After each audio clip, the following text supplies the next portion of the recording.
access to the opportunities that they have, whether we're talking about education or private organizations and so forth. The other side of it is this.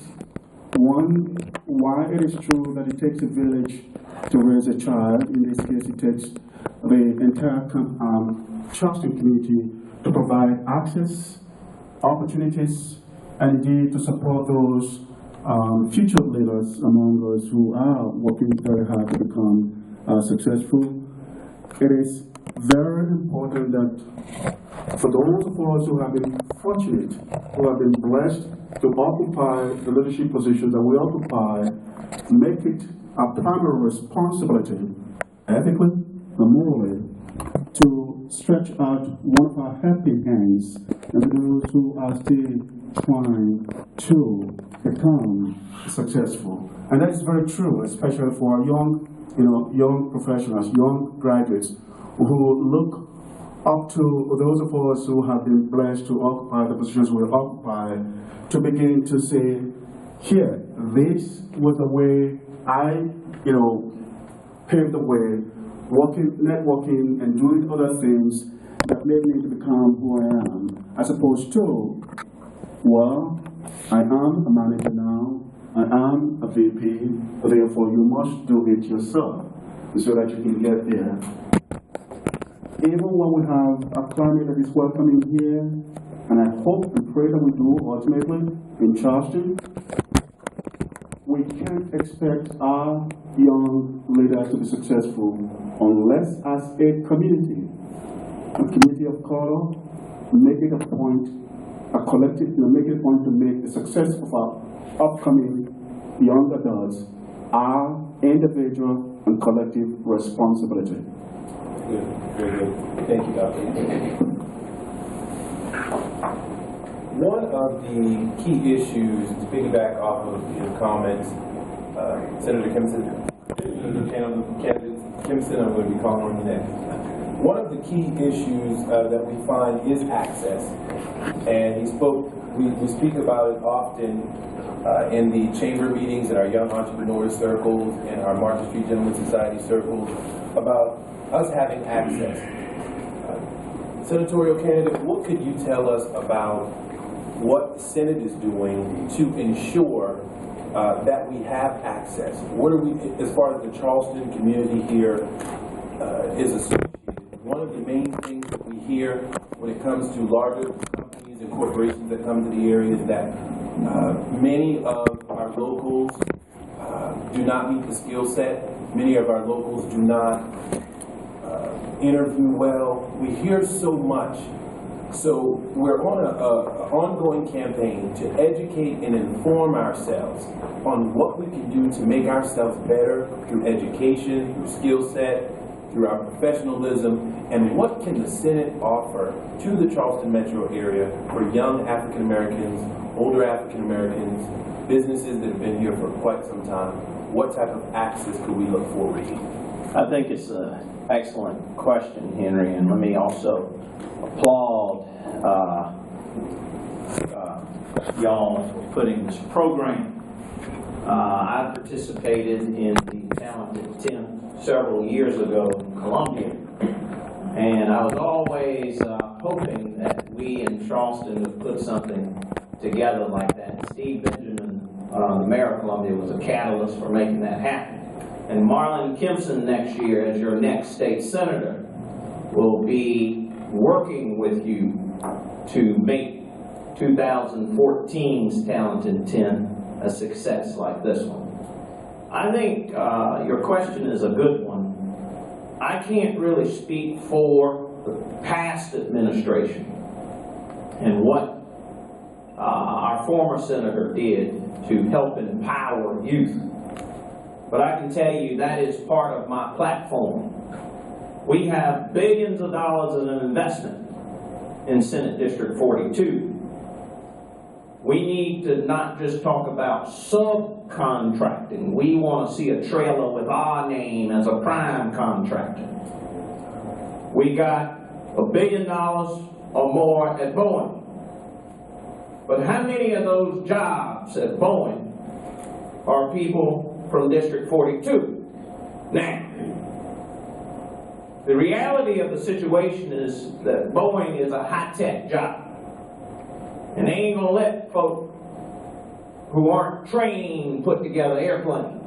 And I don't think you want to fly in an airplane with somebody who hasn't trained to work on an airplane. So what can we do? Number one, there is a program that's in a number of cities. It's called a Work It Up program. And my understanding, Trident Tech has something similar, but there's a piece missing. So the technical college system, South Carolina has the best technical college system, one of the best in the country.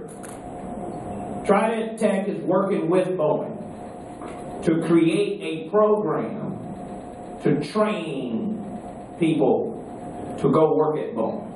The missing piece of that I think is my understanding, that I think is how I can help, is a lot of people don't have the resources to leave their job and spend all day at Trident Tech to get this training program. So I think what we have to do is raise money from private sources in order to grant scholarships to need-based persons so that they can go to this program without sacrificing their income for their family. So that's number one. The second thing is we want to have a one-stop jobs operation here in Charleston. Not just one, but that's convenient to the public transportation routes. You go in, they help you with a resume. Industry comes to interview. You can ask questions, you can use the computer. We want to make a one-stop job center throughout the district. Okay? 45% of the jobs in South Carolina require more than a high school diploma. We aren't passing our children out of District 1. If you look at the rate of African American males, it's dismal. National rate for 52% of African American males are graduating from high school. Less than 46%, and I can go on so you cut me off, less than 46% in the state. When you get to Charleston County, we're talking less than 35% of African American. We got less than 2% of African American males that are teachers. So we have to do a better job educating our young people, and certainly when we're talking about jobs at Boeing, you got to be trained. Charleston County Airport expansion, $200 million expansion. We got a black contractor? No. We need to work on that. We got to hold the aviation board accountable. Sure. This district is approaching 70% African American. And so we got to go to the negotiation table. I'm the guy to do that. I got a track record of negotiating large settlements across the country. And more importantly, I'm not looking for a job for Boeing. I got a good job. I ain't trying to get a contract with Charleston County Airport. I need to use this as a bully pulpit to help other people get contracts. And that's what I believe the next senator of this district ought to be doing. We got to leverage our power. We got $1 billion investment going in the east side community when you combine the new port and Project Horizon. I was at the east side earlier last week. We got all kinds of opportunities. North Charleston, the largest retail sales of anywhere in the state. We got a lot of opportunities, but we got to leverage those opportunities with substantive programs. Now, in closing, let me just say this. I am concerned, and you should be too, at the lack of voter participation in the last two elections. I got the statistics last night from the voter file. We got, in this district, there are 62,000 registered voters. Over 70% African, close to 70% African American. We had less, when you combine the two elections, we had less than 10% of our people voting, less than 6,000 people.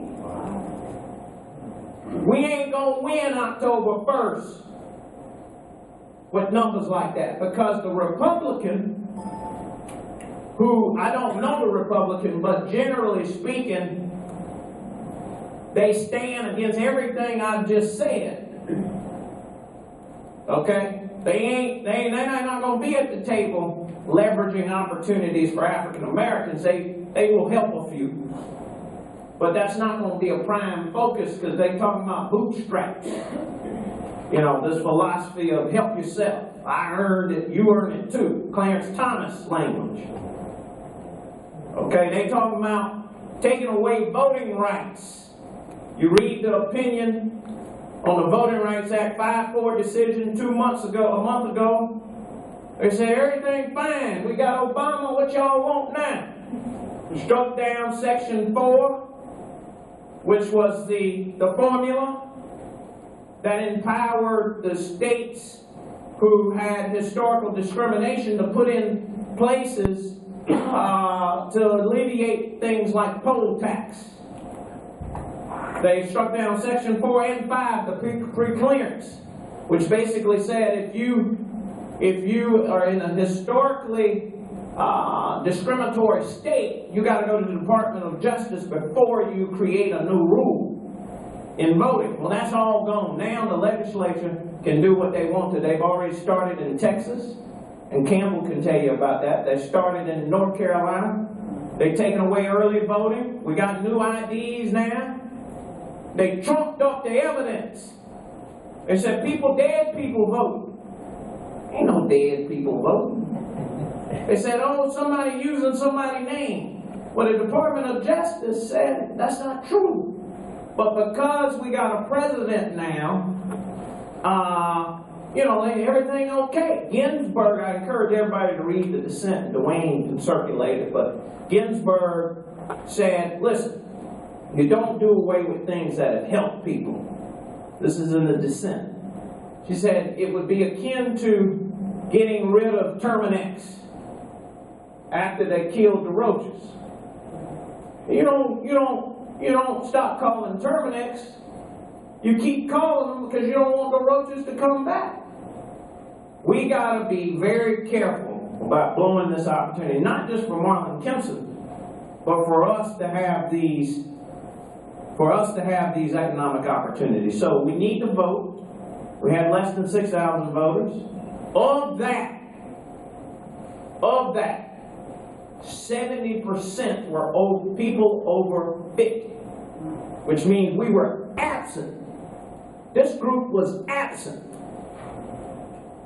I mean, those numbers are alarming. 70% of the people voting are over 50. 63% women. Men didn't show up as well. So we got to empower our people. We are the future generations.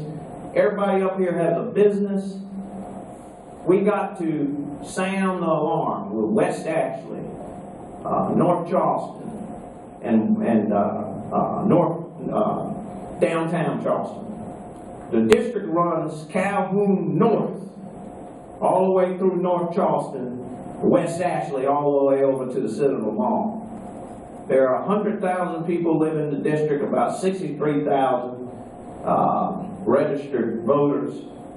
Less than 10% showed up. People our age didn't show up.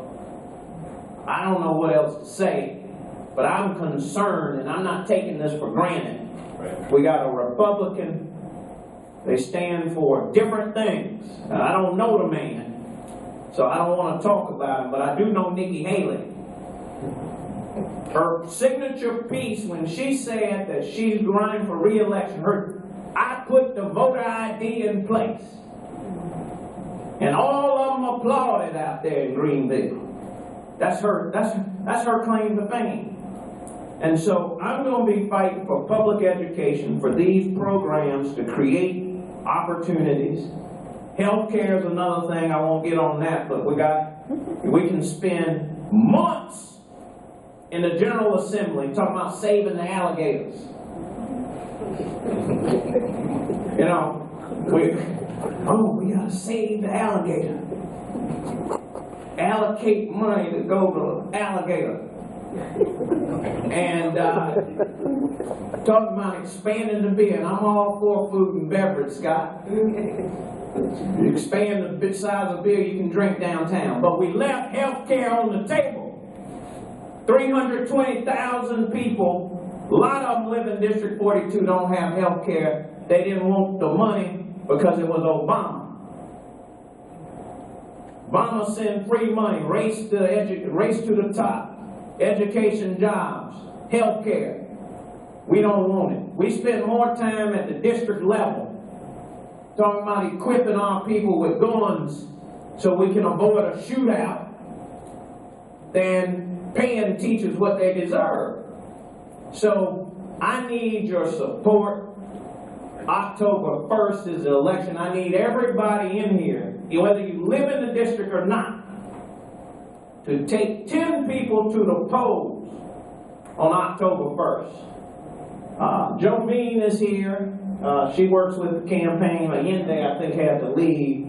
But we'll be signing. I'm going to be here till about 11 o'clock, 11:30. So another hour and a half. But I appreciate you, Henry, because when we first started this campaign, Henry Ravenel endorsed me. And I don't forget people who helped. And we're going to help each other as we become the senator of District 42. Thank you. Very good.